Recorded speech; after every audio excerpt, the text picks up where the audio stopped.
শয়তান মানুষদেরকে দরিদ্রতার ভয় দেখায়।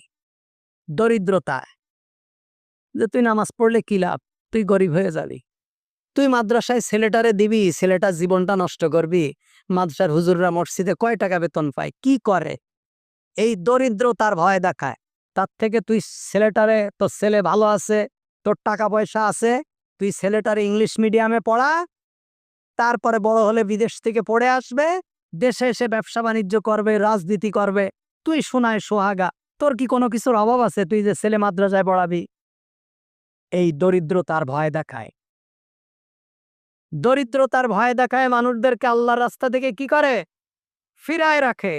ওয়া আমরুকুম বিল ফাহশা, এবং অশ্লীলতার ব্যাপারে নির্দেশ দেয়। অশ্লীলতা, অন্যায়, বেহায়াপনার নির্দেশ দেয়। এইভাবে শয়তান মানুষদেরকে কি আল্লাহর